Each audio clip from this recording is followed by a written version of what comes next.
তো ফ্রেন্ডস কেমন আছে সবাইকে হ্যাপি সানডে।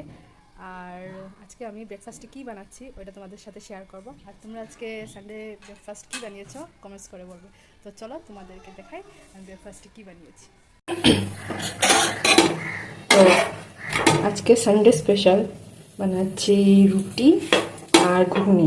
তো এখন রুটিটা আমি বানাচ্ছি, এই যে রুটিটা একটু তেল দিয়ে ফ্রাই করছি। আমার তেলে ভাজা রুটি ভালো লাগে, শুকনো রুটি আমি খাই না। তো এই যে এখানে আলু আর মটর বয়েল করা হয়ে গেছে আমার। এখানে আমি আদা রসুন পেঁয়াজ সব কেটে নিলাম, এখানে তেল দিয়ে দিয়েছি কড়াইতে।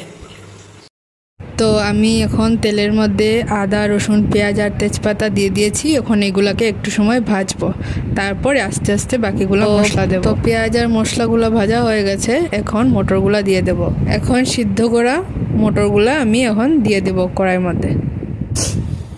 তো এখন দিয়ে দেবো চানা মশলা, এই যে এটা। তো এখন চানা মশলা দিয়ে দিলাম, সুন্দর গন্ধ বেরিয়েছে আর দেখে তো টেস্টি লাগছে।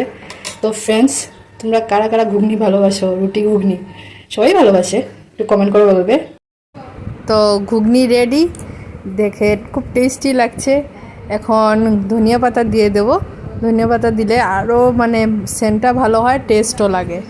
তো এই যে আমার রেডি এখন। তো এই যে রুটি রেডি আর এদিকে ঘুগনিও রেডি হয়ে গেছে। তো এই যে প্লেটে সাজিয়ে নিলাম ঘুগনি আর রুটি। তো এখন খেয়ে নেই, আর তোমরা কমেন্ট করে বলবে কীরকম লাগলো আমার ভিডিও। টাটা।